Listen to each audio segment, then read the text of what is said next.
Thank you very much.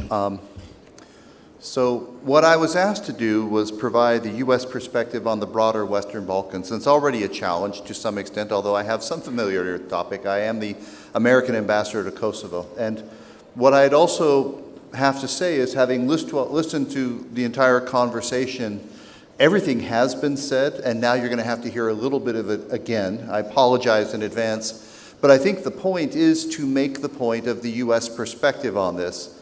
You're not going to learn a lot from me here. I think I'm going to restate some well-known policy positions, but in the context of the conversation we've just had with the Prime Minister, with Prime Minister Papandreou, with Martin Schulz, who I remember from his time when I served in Berlin as a man who spoke his mind and continues to do so in very refreshing and honest ways. I think it's important to reiterate how the United States sees this region and why. So let me just say, the United States is very focused on the Western Balkans. This administration has both chosen a team and given a substantial amount of attention to this set of issues. Part of it goes back to a policy priority that's existed since the time I joined the diplomatic service in 1990, and that is we have a vision of a European partner that we work together with to address the threats and challenges to our security and prosperity globally. We have had a vision articulated by a number of American presidents, perhaps most notably by President George H.W. Bush, of a Europe whole, free, and at peace. And while we have had enormous success together working with our European partners to see this vision come closer to reality, we do see areas in Europe, including the Western Balkans, where more work needs to be done to secure this, to lock this in, to make this vision a reality. So our policies and priorities fit into this vision, which is to support the goals in the region for peace, prosperity, and security. This vision isn't new. I will say that it's even more urgent in the context of Putin's brutal, unjustified, inhumane invasion of Ukraine. I will also say our vision is not just ours. We think it is Europe's, we think it is our partners. So our highest priority for the Western Balkans is to support the process of European integration, pure and simple.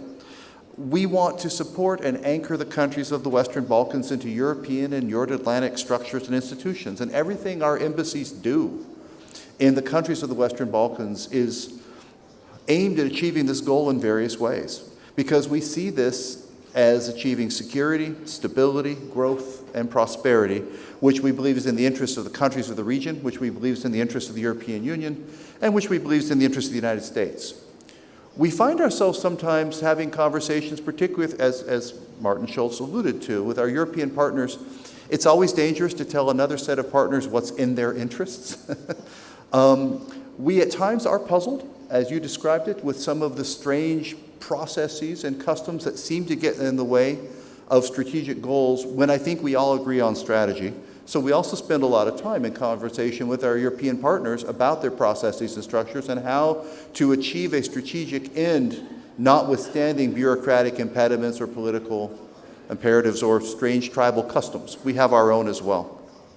So we start from a vantage point that every country that enters the European Union is more stable, democratic, and prosperous.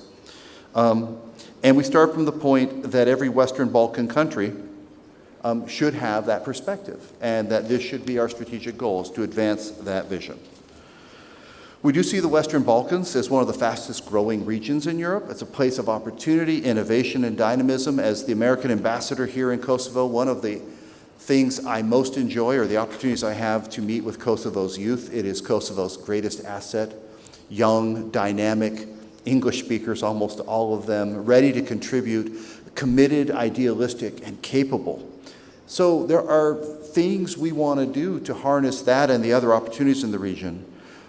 We follow processes as well to enhance economic integration and regional cooperation. Countries that are not yet in the European Union, we want to help them do what we can to help them prepare to be or make their best case to be, whether that is on the security side with NATO, whether that is on the kind of political and economic side with regard to the European Union and other things. And do what we can as well to help increase flows of goods, services, capital across borders without regard to EU status.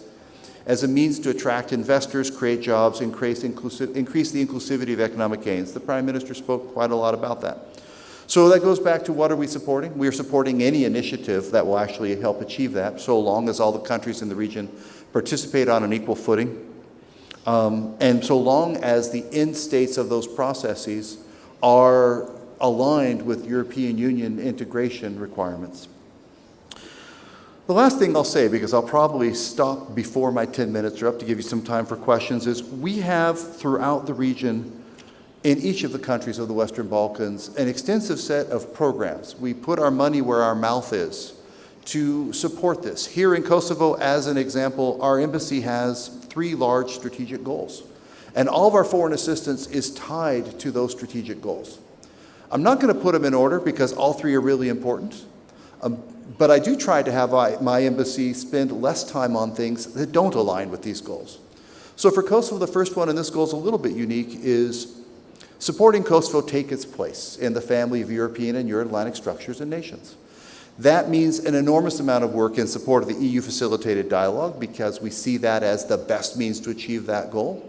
It also means the work we're doing in support of the Kosovo security forces. We believe that Kosovo can and should and deserves and needs to have a NATO interoperable, multi-ethnic territorial defense force subject to civilian control. That this is an essential element if Kosovo is going to become a member of NATO, which we believe very strongly it should be. That is one of the tools it will need. So this process of helping Kosovo take its place, be what it is, small to medium-sized Western Balkan country that is in the clubs and able to speak for itself and participate in these structures, is a fairly high priority for the United States. The second one would be economic growth and development. The Prime Minister talked about it. This is an economy that, from our perspective, could do more to deliver prosperity to its citizens, and there are structural impediments to economic growth and development and prosperity being shared by all. There's particular challenges in the energy sector, which the Prime Minister spoke to, and again, we have enormous structures and processes in place to help attract investors, help provide a more sustainable energy infrastructure to help achieve this goal. The third one is what I would call good governance, rule of law. This is not a unique set of challenges to Kosovo, neither is the economic growth and development one.